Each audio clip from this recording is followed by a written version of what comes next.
Hello, everybody.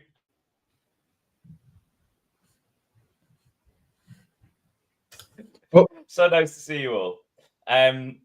Yes, welcome back to the European Soccer Show here with Sports Talk United, and with me, fresh from his visit to the Lyon Paris Saint-Germain as an esteemed guest of one of the sponsors. It's Leo. Hello, Leo. Hey Daniel, how are you? Oh, I'm terrible. I've been sick as a dog this weekend. Yeah. But you were, Sorry. it looked like you had having the time of your life apart from the result. How was the match? How was the experience? Yeah, it was the first time for me to be like a VIP in a stadium. You know, the first time I went to a stadium with how a costume and approaching the players as close as I did, like 30, 40 centimeters away from them. Extraordinary, to be honest. That's a very specific amount. That's a Yeah, school ruler. yeah. I took That my close. That seems too close, actually. And I think yeah. about it. Like, I think, Leo, you won't be invited back. Right. Okay. Well, let's dive right into it because obviously we're a day or so late. It's just so difficult getting hold of Leo these days. He's so popular. As we have the chat of League 1, let's start there. Let's start in France. So on Friday, Paris FC lost at home 1-0 to Rennes. On Saturday, Marseille defeated Brest 3-0, a triple over the Brests. Le Havre drew 1-1 at home to Nantes in a relegation battle. Monaco continued to confuse and befuddle and enrage as they lost at home 4-1 against surprised title challengers Lens. And then on Sunday, Lorient and Toulouse drew 1-1. Angers defeated Auxerre 2-0 at home. Metz, my God, Metz, there's something happening to them. 3 wins on the bounce, defeating what was a pretty good Nice side, 2-1. Strasbourg defeated Lille 2-0. And of course, the big finale, Lyon 2, Paris Saint-Germain 3. Well, I think we'll end on that incredible match at that one. But we're actually going to start. We're going to start looking at. I just realised the running order. I just did a different order. I'll go back to that later. We'll start with Monaco against Lens. So a quick look at the table. Paris Saint-Germain are top on 27 points. Marseille are second on 25. And Lens are third on 25. So the first question to put your way, Leo. Lens winning 4-1 at Monaco. How good are Lens? Why? And are they legitimate challengers? You know, Lens or Lens in French, they changed their manager this summer. They took Pierre Sage, who previously been to Lyon, to save them from. Oh, pause 1 second. You've muted. So I suppose I'll take over from there. Yes, I think the English translation is it's Stonewise. Yeah, Stonewise, but it doesn't mean anything to be. I don't know, but even anyway, in France, we can hear you again. Please go back. Please tell us about Lens. So yeah, Lens. They are a team 6 years ago. They were in League 2, so in the second tier of French football. They went up thanks to the COVID, and then they are just increased their level of performances. They have been playing in the Champions League, defeating Arsenal 2 seasons ago, and today they are third in the league. They just work very well as a club because they lost important players through the transfer window. We can think about Kusanov going to Manchester City, Kevin Danso to Tottenham, and they managed to replace their loss every time, and again, and to perform in Ligue 1. Today, they are, as I said, third in the table. They beat Monaco 4-1 this weekend. Have been impressive since the start of the season. And can they be a real contender for the title. It's hard to say because, of course, PSG are the real favorite. But from I don't know 12 or 13 match day now, they've been great and they deserve to be that up in the table. Yeah, and I mean, it's so exciting. So I have written down. So in the last 6 matches in League 1, no team has taken more points than Lens. So they've taken 15 points from a possible 18, which is remarkable, really, because they have had some difficult fixtures in that. Looking down the list, I think second best is actually Marseille on 13 and Paris Saint-Germain on 12. But I'll tell you what, Metz aren't far behind now, are they? But yeah, so it isn't just a little. It seems like they started the season well, but it does seem that they have actually been improving as they've gone along. Yeah, and even if you talk about the first game of their season, which was a defeat to Lyon, the result was very positive for Lyon because when you watched the game, Lens dominated. They created opportunities, but they just didn't seize them. And today they are able to score a lot of goals. We can talk about how is the name? Sorry. Hudson Edward from the French striker previously at Crystal Palace. He had and a terrible Celtic, year. I think that's why he blew up. He blew up really, didn't he? When he was an incredible top goal scorer in Scotland. Yeah. He had a terrible last 12, 18 months, scoring just a few goals, and now he's on a 5-goal streak in his last 6 games. They got real assets forward and backwards, which obviously help them to win those games and important games because as you said, they won against Marseille, they won against Monaco. They have been brilliant these past weeks. Long way to continue. A quick word on Monaco. Have they replaced Nice as the most chaotic team in Ligue 1? They have, but for many seasons now. When the seasons start with Monaco, you always know that they will fall apart at some times. But usually they do it in the second part of the season from January. And yeah, they have been terrible this past week. Even Sorry with to interrupt. So for context for anybody who wasn't aware, so the Monaco Lens game, I believe it was 2-1 to Lens just before half time when the Monaco striker Florian Balogun was sent off for a straight red, which of course killed the game, and then Lens took their time. Well, I say took their time. They actually scored in stoppage time in the first half as well. So obviously, long way back for Monaco from that point. But this is a long string of results where it's not only underwhelming but concerning in regards to discipline, in regards to defensive stability, and so on. I mean, they conceded 3 goals. Did they concede 3 goals against Nantes a couple of weeks ago? Yeah, when they beat Nantes 4-3 last week away. 2 weeks. Monaco is difficult to explain. Just to have this word about their last game this weekend. It was also a game marked by controversy surrounding the referee's decision because you've mentioned that Florian Balogun had been sent off, but he was then awarded a penalty earlier in the game, and it was already discussed. His red card, to be honest, isn't fair at all because it was not even a fault, but this match day in Liga had been marked by the controversies as usual, unfortunately, but that don't explain everything for Monaco to be that bad. So I mentioned before that Lens have won 5 of their last 6, and of course the one match that they didn't win was when they lost at Metz. So a quick word on Metz: 3 wins on the bounce. So for context, they are now. They're outside. They are outside the relegation zone by a point.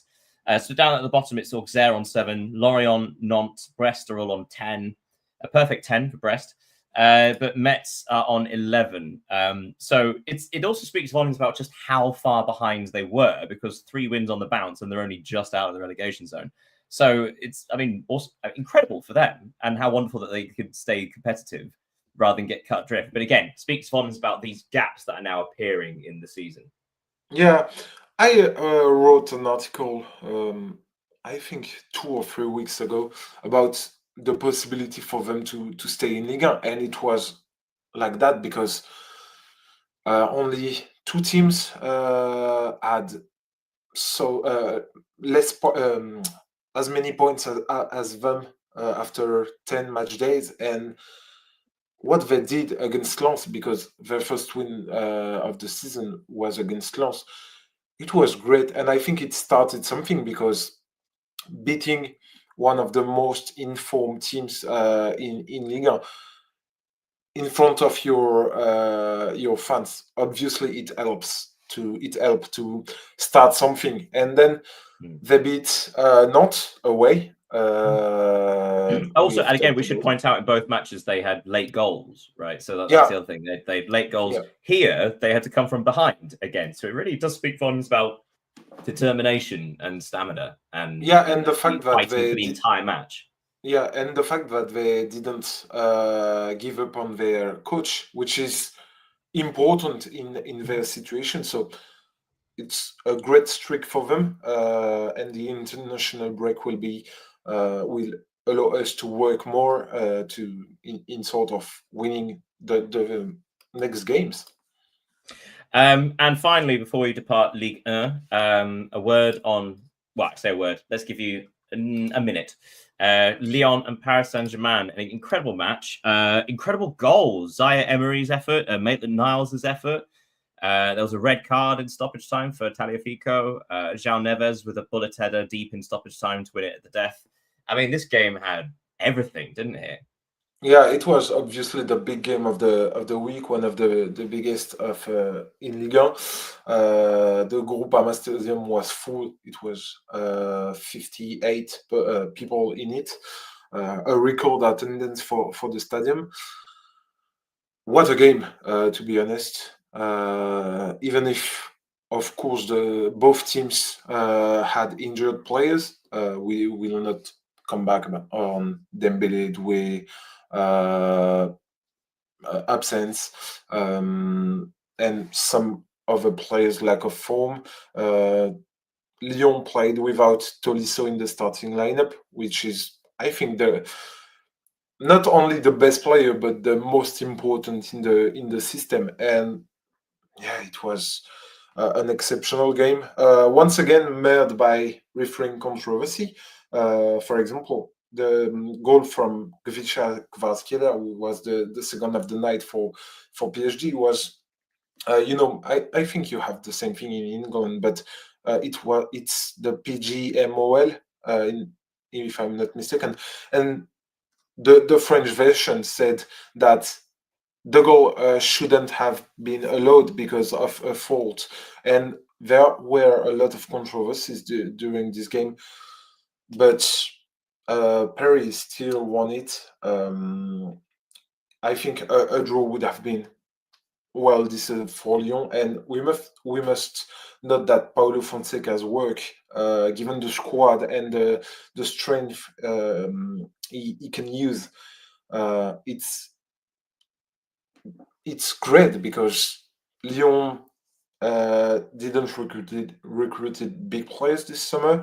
They lost some, as Ryan Cherki, Alexandre Lacazette, Lucas Perry going to Leeds, and they play really good. They are now 7th in the table, but just 5 points away from the second spot. So we just have to applaud Fonseca's work.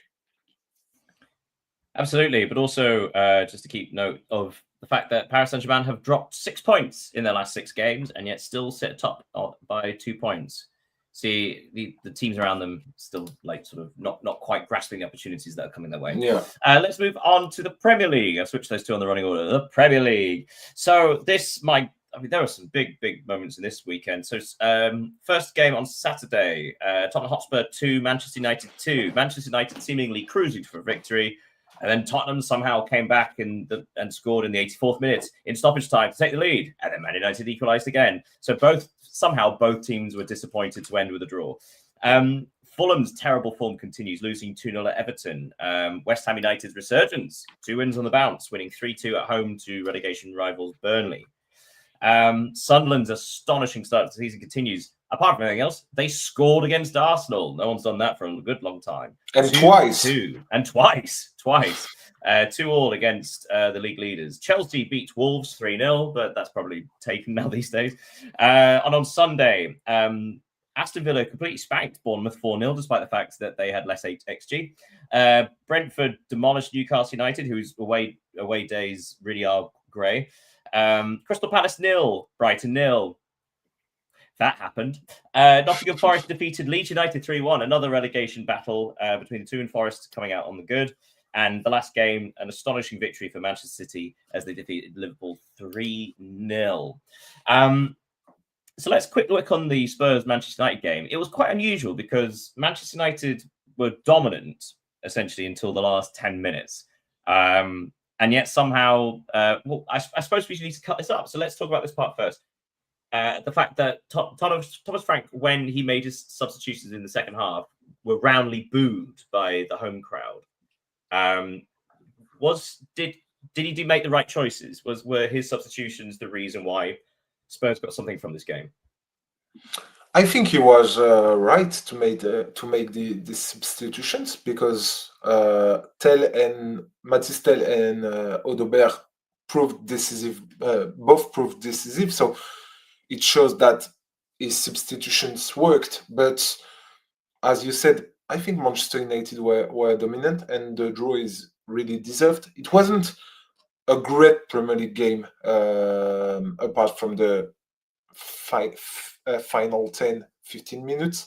And the De Ligt's goal, who has been fairly consistent this season, one of the few players of Manchester United to have been consistently since the first match day. So it was really deserved, and I think Frank's substitutions, as you asked, were good.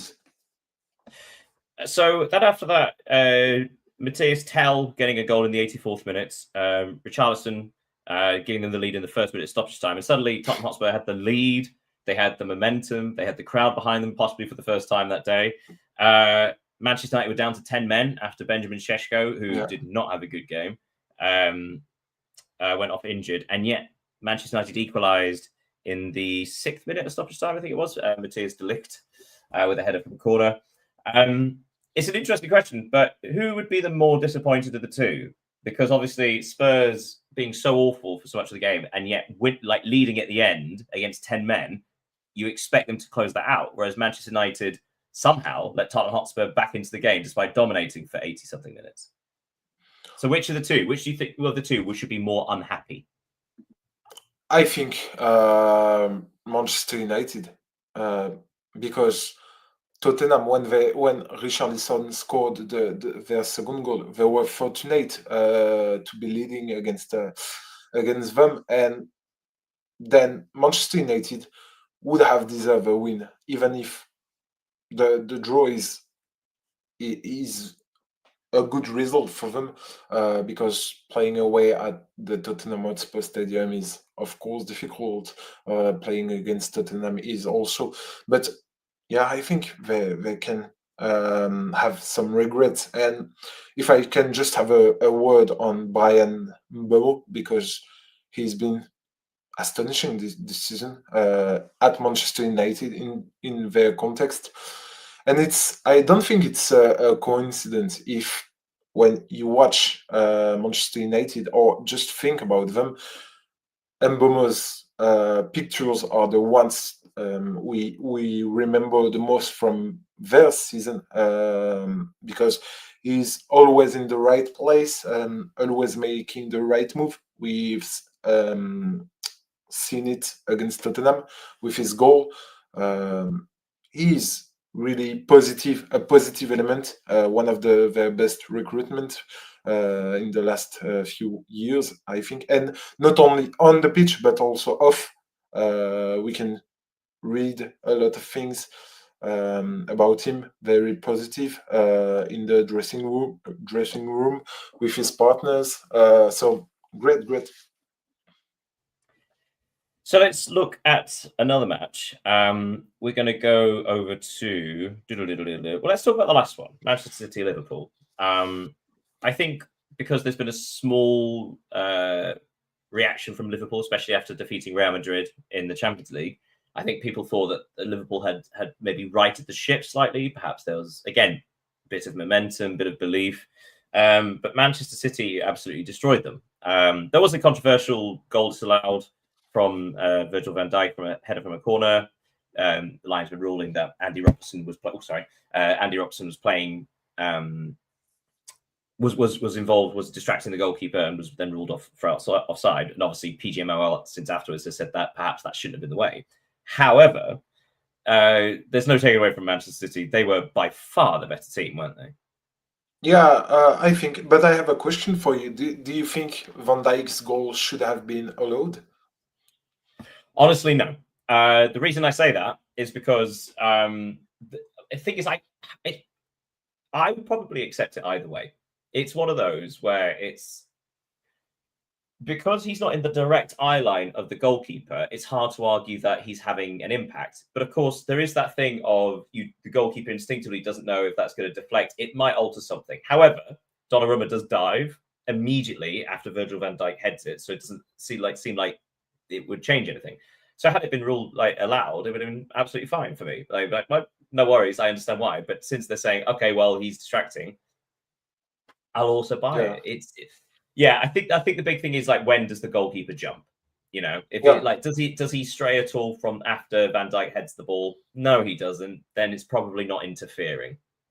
But like I say, I don't actually care. But it's a tough decision because, in my opinion, it obviously had an impact of the scenario of the game, because City, even though they were the better side of the 90 minutes, we both agree with that, and I think everybody is watching the game will agree.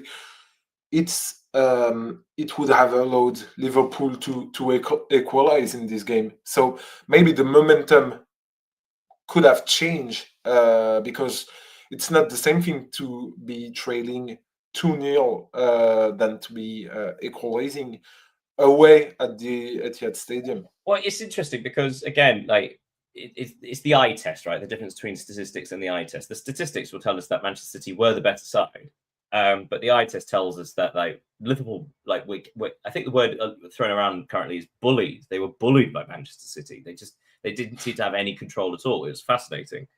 Although there was an element of luck with, I think all the goals. Erling Haaland, who missed a penalty early on, he scores from a header after Konate heads the ball onto his face and it goes in. It's instinctive, but it is a bit lucky. Nico Gonzalez's shot from outside the box took a deflection. That's lucky. Jeremy Doku, it's a wonderful strike, and that can happen with world-class players. Well, is he world-class player? Maybe not. But they can, good players can always pull that out of the bag, right? So you could say okay, well, actually, they've been a bit unfortunate in all of the goals. But when you have that many instances of okay, well, if you're going to allow them to have a shot and Haaland to have a header and this, that, and the other, at some point, luck is going to turn against you. It just so happened that it was all of them, Yeah. Okay, so let's move on. Before we move on away from the Premier League, so just a quick look at the table. So Arsenal are on 26 points, Manchester City 22, Chelsea 20. And then I'm going to just read out a list, okay? Sunderland, Spurs, Villa, Man United, Liverpool, Bournemouth, Crystal Palace, Brighton, Brentford. All of those teams are separated by 3 points. Yeah, that's cool. It's insane. I love how congested it is in the middle, which means, so By the way, I know the start of the weekend comes at the end, but my favorite thing I learned was Liverpool are as close to Arsenal as they are the relegation zone. And it got me thinking. So they're 8 points behind Arsenal and 8 points ahead of Burnley in West Ham in 18th place. But then if you which is terrible. Yes, it is. But also, like when you make that comparison with other teams, for example, Everton, right?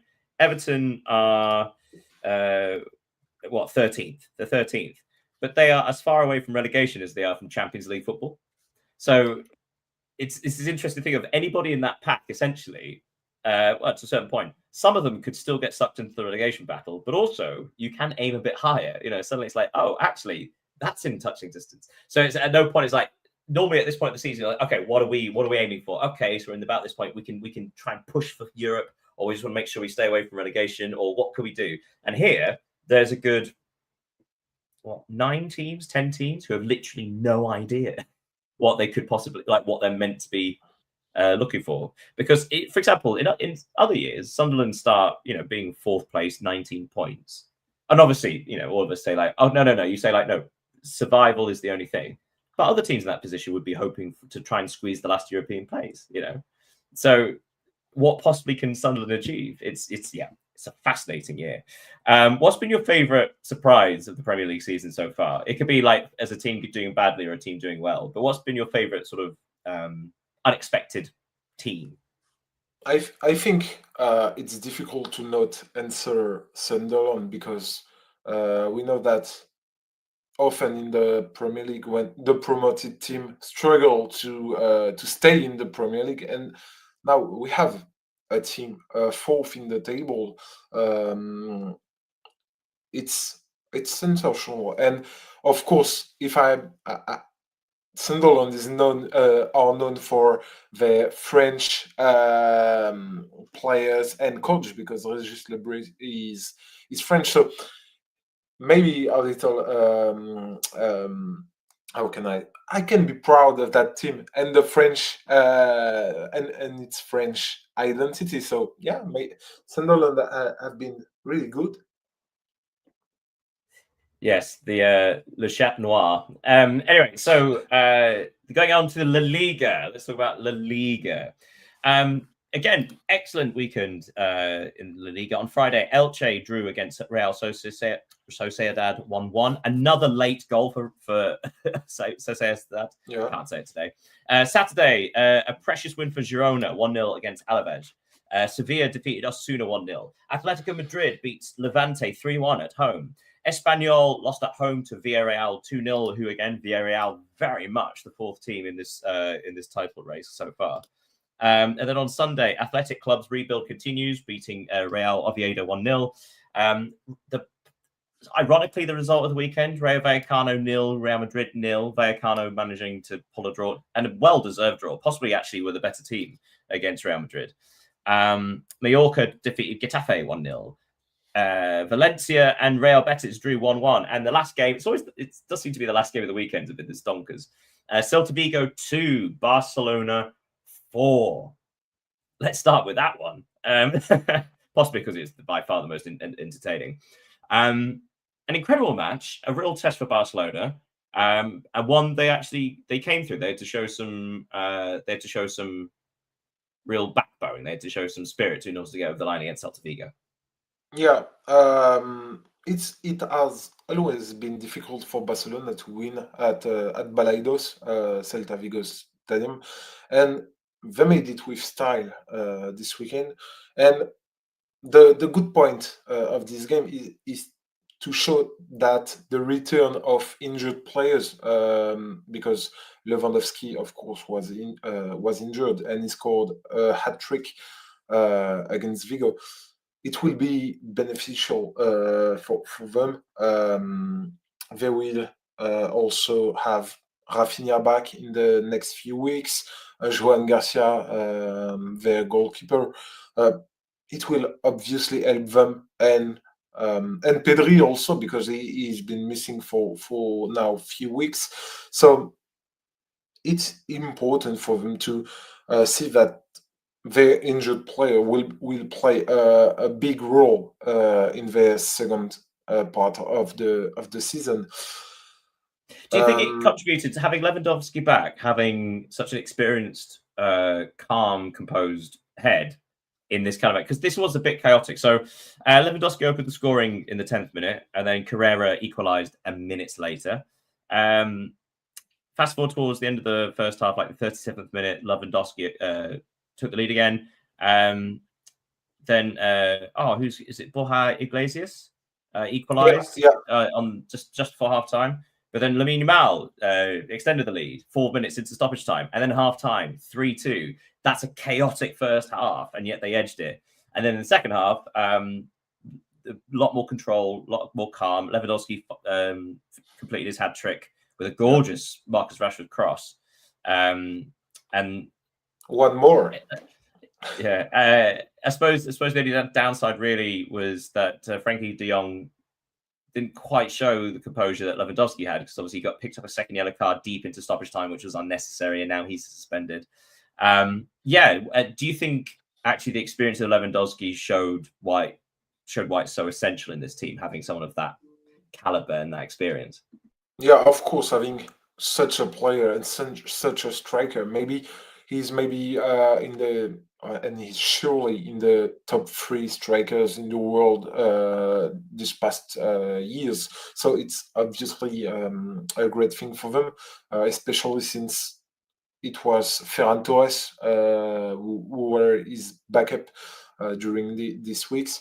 Of course, it will help Barcelona. And you've mentioned Marcus Rashford and his cross, and I just want to have a word on him, because if you follow the news about Barcelona and read or hear broadcast about them, you can hear there are a lot of criticisms about his involvement without the ball, maybe his runs, maybe his form, but it has to be said that he's been impressive since joining.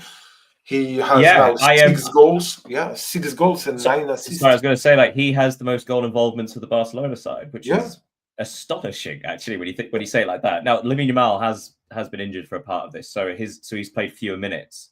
So in regards to minutes per goal involvement, Lamine Yamal has a goal involvement every 80 minutes. Lewandowski 82, and Rashford I think is 87. Yeah. But still, the fact is, like, 6 goals, 7 assists, and I think not enough credit is given him for his assists, because it does seem like he's perhaps one of the reasons why he wasn't looking quite so good at Manchester United in the last couple of seasons was that there wasn't anybody on his wavelength. That it seems like he's surrounded by players who are on the same wavelength as he is, and therefore bringing out his creative side. Yeah, and I think in the context of, at Barcelona, his decisive aspect, you mentioned goals, assists, they were important because they lacked a lot of their players. We've talked about Lewandowski, Rafinha, who scored 60 goals and assists last season. So I think the main point with him was for him to be decisive and ready to play for Barcelona. And in such a big club, I think he will just improve. And maybe he will stay at the club at the end of the season, because there is a special clause in his contract for 30 million. An optional fee, but it is shockingly low, yeah. Yeah, I don't know if it's in euros or in pounds, but 35 million for a player like Marcus Rashford. We all know how talented he is. He's still young for a player, so he can be. And also, we should point out that actually the next question I was going to ask, but I think you may have just answered it. The next question I was going to ask was because obviously Lewandowski is at the end of his contract this season. Do you think there was much prospect of them giving him another year extension, considering he is still contributing? However, he is on such significant wage that actually getting him off the books would probably be beneficial. And then also, if you did want to bring in Marcus Rashford, you kind of would only be able to afford the wages of one of them. Yeah. I think. Quick word. Sorry to move things along because obviously, time. Quick word on Real Madrid's draw at Rayo Vallecano, 0-0. Quite flat, quite stodgy. But Rayo Vallecano, they played well, they defended brilliantly, but they seemed to look better than Real Madrid. Did you see the highlights? Did you see what was your thoughts? I didn't watch the game to be honest, but it can be explained with the situation, the internal situation at Real Madrid, because there are rumors of internal crisis at the moment involving Xabi Alonso, who could be struggling to manage with egos of the players. We've talked previously about the contract extensions issues with Vinicius being out of contract in 2027, attracting interest from Saudi Arabia, maybe a move to Premier League. So I think the context and the environment of Real Madrid isn't the healthiest ever and possible for them. And even if they got some good results this season, obviously they are a leader in La Liga. They had some wins in the Champions League, but there have been few hiccups in the big games apart from the Clásico. We all remember the 5-2 against Atletico in the derby. Their loss to Liverpool in the Champions League. So there is, I think, last week we've talked about the possible Mbappe dependence because he's like the sole goal scorer in that team. And when to jump on that point, one of the things that's been thrown at, say, Manchester City is that they've now adopted a system that gets the most out of Haaland, and if you have a world-class striker, use him. Is it fair to therefore sort of compare the two regards they have one of the world's best strikers, so why not focus it around him? And actually, this goes around to the question I was going to ask before, because obviously it was only this time last year that Vinicius Junior was, furious that he hadn't won the Ballon d'Or and was regarded as the second best player in the world, or arguably the best player in the world. And yet now he's struggling to get game time at Real Madrid regarding his over his contract situation, but also does he fit in the style with Xabi Alonso? So it seems strange what's happened. So if hypothetically, if you were in Xabi Alonso's shoes, would you prioritize Mbappe over Vinicius Junior, or would you? Or what? Actually, I'll leave that open. What would be your priorities in this context? I think the priority for me would be to Mbappe, because he has proven that he's the best. I think he's the best player at Real Madrid. Even in full form, I think he's better than Vinicius, even if they don't play at the same. Vinicius is a left winger. We know that Mbappe plays more than as 9, but when they are both on the pitch, it seems that they are too close on it.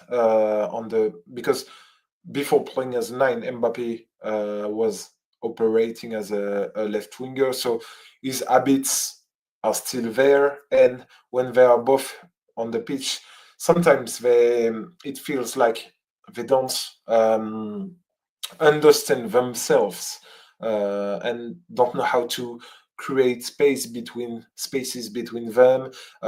It's difficult, and of course Vinicius will have to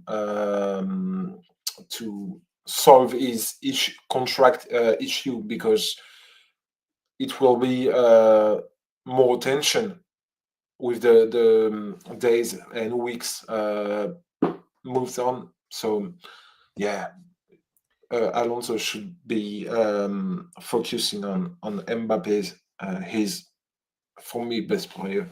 So Real Madrid's lead at the top of La Liga is cut to 3 points. Barca second on 28 points. Villarreal are third, 26 ahead of Atletico on 25. Are Villarreal the third best team in Spain currently? If you are just looking at the result, I think they are. But the question is that can they keep going like that all the during all the season, because they are playing Champions League football too, so they will have to deal with everything. And Atletico, they had difficulties in the early seasons with a lot of draws, and since a few weeks they have been winning everything except from their visit to Arsenal.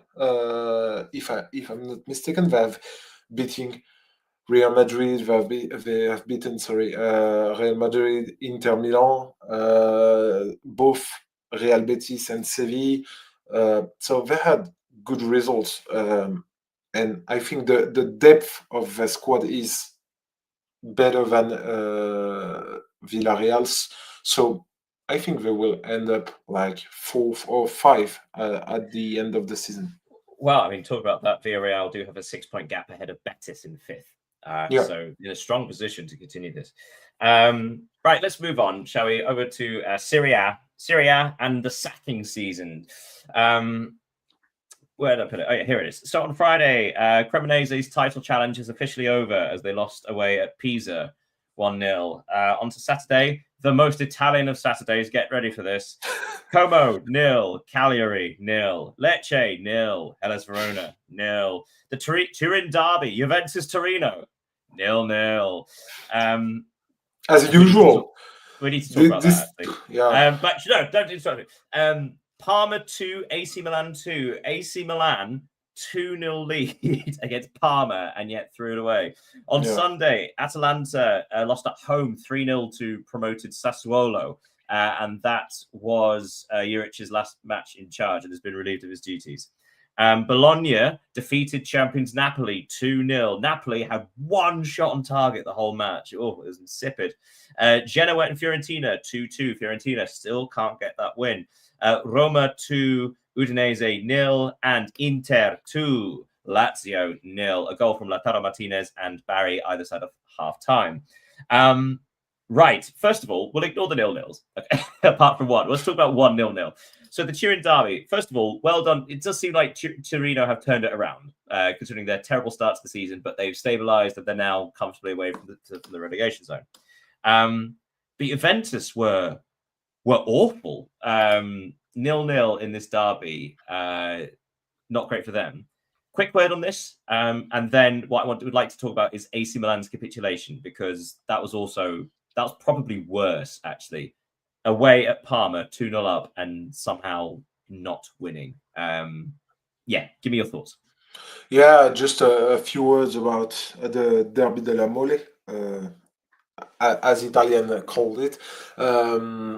Is that Juventus, even if they dominated that game, dominated in terms of possession, they really lack a playmaker, someone who can create chances, opportunities, because the strikers, it is one of the stats I look for this week. They have now gone, hear me up, 50 days without a goal from open play in Serie A. So it's terrible regarding the. So again, let's think about they are so stacked up top as well. So we've got the new signings: Lois Openda, Jonathan David. You've got Vlahovic. There's someone else, isn't there? There's another striker there. Anyway, but that's just the strikers, not the forwards. You know, obviously they have like Yildiz and people like that. Yeah. But those are three strikers that would probably walk into the majority of sides across Europe, right? And yet none of them are scoring for one team. It's mad. Yeah, that's a problem, of course, because I think Juventus they want to win the title back, because they have been in a difficult situation since now two or three seasons.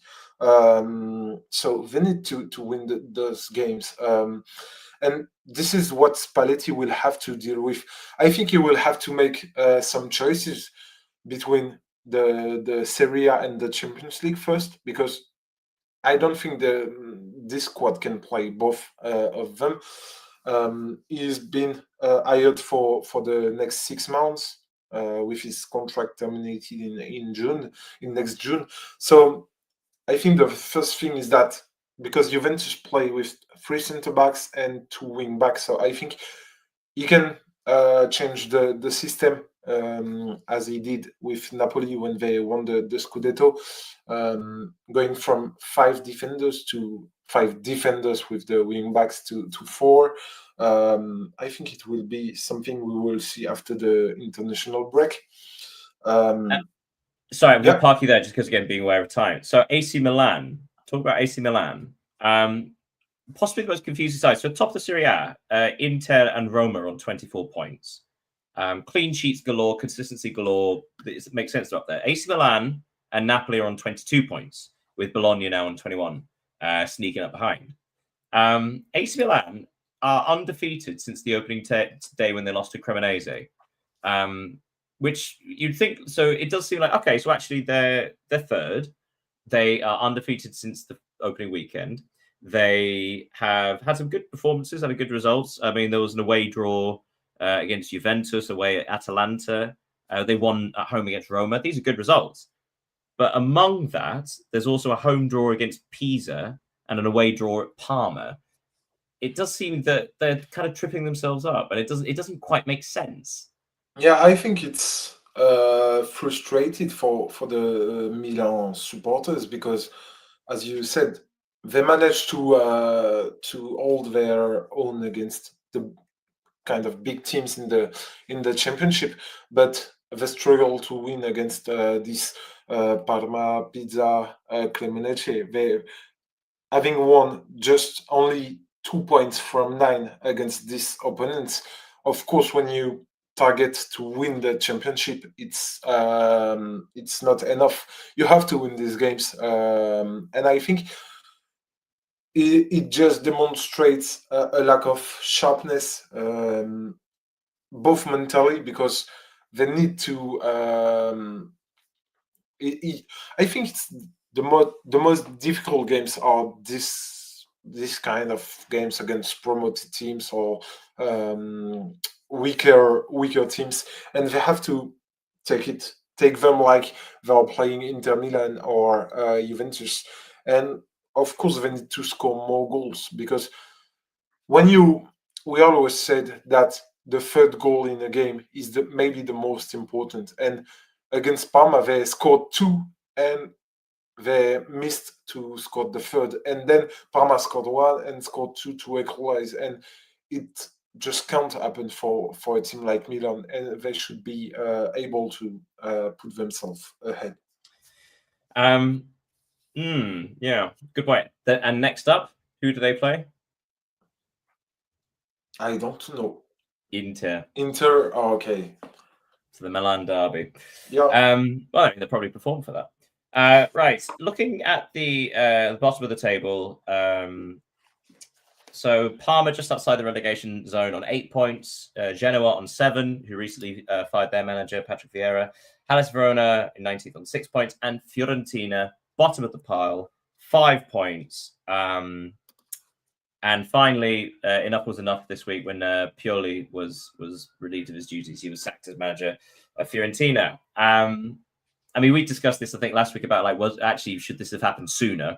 And I think now we know that yes, it should have done because it's been several weeks later and they still haven't won a game in that time, and are now how far behind? They are 4 points behind safety, which is actually not that much, really. You know, it's still within reach, but I mean, for context, that's how many points Como are behind AC Milan. You know, so when we say it like that, like in a different context, like, oh yeah, we don't imagine Como will catch up to AC Milan, and yet.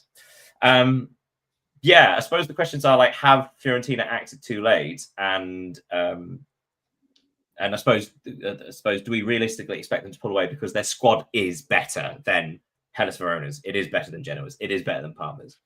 Of course, and I think it's worth to note that there is a context because last year Fiorentina ended 6th in the league.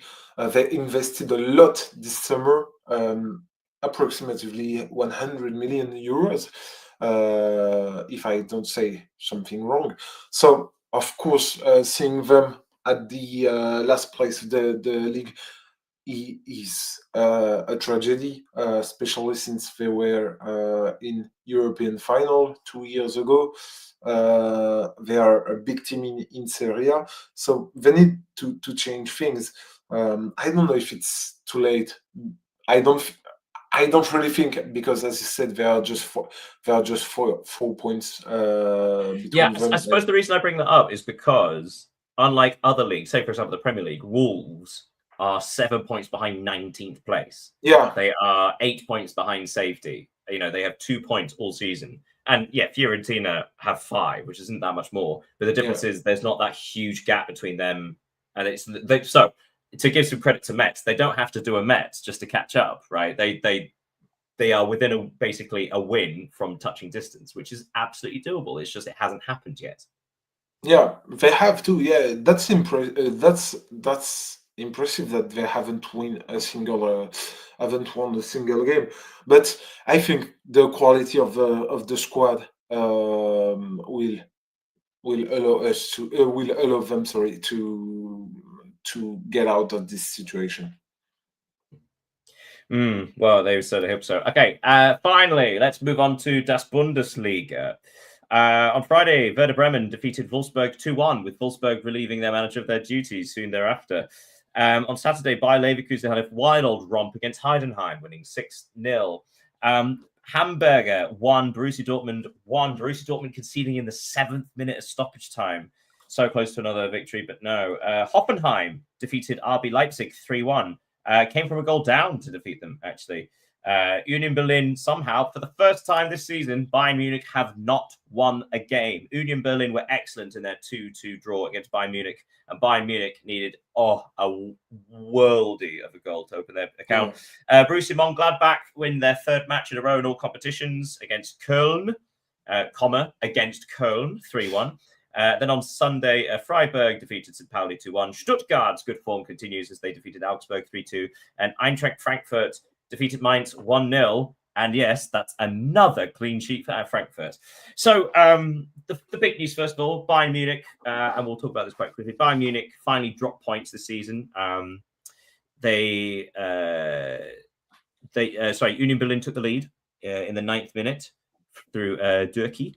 And then Luis Diaz scored one of the most unique goals I've ever seen. Did you see this goal? Yeah, of course I did. Would you like to talk? Would you describe it for us? I don't know if I have the right words in English, but well, it's kind of the beauty of it. Okay, yeah, I'll set up. So first of all, there's a 1-2 between him and Josip Stanisic. But Stanisic's return pass is too strong for Luis Diaz. So the first part of the genius is him sliding at the byline, so where it crosses for a goal line, sliding just to keep it in. His first touch takes it just perfectly away, and like he somehow touches it as he's getting up as well. And then his third touch is just to shoot the ball into the goal from an impossible angle. Like you say in the notes over here, the XG was 0.03. It was, I think, the only goal scored that had across all the major European leagues that has had a tighter angle than that was a goal directly from a corner. It was that kind of angle, and yet it was much nearer the goal. It was an incredible shot, wasn't it? Yeah, it was. And even when you look at the highlights, you can see Pavlovic's reaction to Luis Diaz. He's like, "Oh my God, what did he do?" Because firstly, his pass to Diaz wasn't good at all, and the way Luis Diaz managed to make it a good pass and then to win back the ball and adjust the goalkeeper was exceptional. And I think it will be certainly one of the goal of the year, and maybe a Puskas future. We've had a few of those in this last couple of weeks. I was just thinking about Van der Ven's goal for Spurs in the Champions League. I think that might, but still. Is Luis Diaz the best left winger in the world right now? It's difficult to say, but I think he's maybe underrated. We've heard this summer that he was close to to join Barcelona, or at least Deco wanted him. He put a target on his back. But to say if he is the best, because we can talk about Kvaratskhelia, of course, from PSG, even Bradley Barcola, but at the moment, I don't think they are better than him. Even Rafinha, because when he will be back at Barcelona, he had a tremendous season last season, so exceptional. But yeah, maybe he is. But no, I was just thinking about Jeremy Doku. I think he is the real deal at the moment. Fair enough. Okay. Controversial choice, may I say. But Union Berlin were excellent in this game. They defended aggressively. But in fact, Diaz's shot, the wonder goal for Bayern, seemed to be their first, I was going to say first opportunity of the game. It wasn't even an opportunity. But still, they clung in there. Durkee scored a second for Union Berlin after, I think, the ball sort of inadvertently hit Harry Kane on the back of the head and fell into his path from a set piece. But then Harry Kane equalised in the 3rd minute stoppage time. So Bayern still undefeated, even if they didn't win every single game. But Bayern dropping points for the first time this season, opening the door ever so slightly to their rivals. But no, once again, Dortmund not grasping the opportunity. They were winning again away at Hamburger. Chukwuemeka with a goal in the second half. And then the 7th minute of stoppage time, Dortmund just see it out, close the gap to the top to 4 points, and yet they've conceded. This is indicative of Dortmund over the last 4 or 5 years, isn't it? Yeah, as usual, not with the same consequences as their draw to Mainz 2 seasons ago, when they could have been crowned Bundesliga champion. But yeah, it's a team that is often talked about because of their bad results and the opportunities they miss. But we can also talk about Leipzig, because they also lost this weekend. They could have against a closed the good gap. Hoffenheim side. So Hoffenheim are currently 6th, but still, they had the chance to close the gap at the top to just 3 points. Actually, had they won their game. But yeah, they were routine. They were actually resoundingly defeated again, and they were leading, and they somehow gave it up. And that does speak volumes about Bayern's mentality, the fact that they were able to come from behind twice, and yet Dortmund and Leipzig capitulated. Yeah, of course, and especially since Dortmund Bayern had a difficult game midweek with the PSG's victory over PSG. Sorry, so they are, I think, the best team in the world at the moment, and they just prove it week after week. Even if they don't, when you can't win a game, you just have to know how to not lose it. And Bayern, I think they know that better than anyone. But are they the best team in the world currently? Officially, currently it's Chelsea. That very important for 4 years. Yeah. Anywho, so let's go to Tessa's tops and flops. So, do you have a tops and flops? Yeah, my flops. My flop of the week is the refereeing in France, because it's been this season particularly. I think they are every weekend, I will not say every game, but almost there a controversy. And Corentin Tolisso, so we've talked about him earlier in the show. He made a video on Instagram asking for the team's captain, directors, and the referee to sit down around the table and talk about, because the situation is getting worse and worse in France concerning the refereeing, and I think it's a good idea. But the actors of the game must talk to try to solve these problems. And do you have a top? Give me a top. So, guys, let's end with you. I don't really have a top, but maybe it would be Manchester City because they sent a message to Arsenal by beating Liverpool. I think they will be a really, really tough team to beat this season. Yeah, it looks like it's a 12-team title challenge in the Premier League. Yeah. My flops. I mean, I'm going to say my flops, and I am biased because I'm a fan. Newcastle United, another away day defeat, another miserable performance on the road, and they are down. What is it? 14th on 12 points. I mean, they're only 2 points ahead of the relegation zone. Talk about gaps in the Premier League. There's a 4-point gap between first and second. Then there's nothing more than a point gap between third place and Everton in 14th. And then there's a 3-point gap between them and Newcastle. So there are only 2 gaps. Well, 3 if you include Wolves being behind Forest. So yeah, Newcastle again, awful performance. It's quite strange, home and away, such 2 different teams. Tops,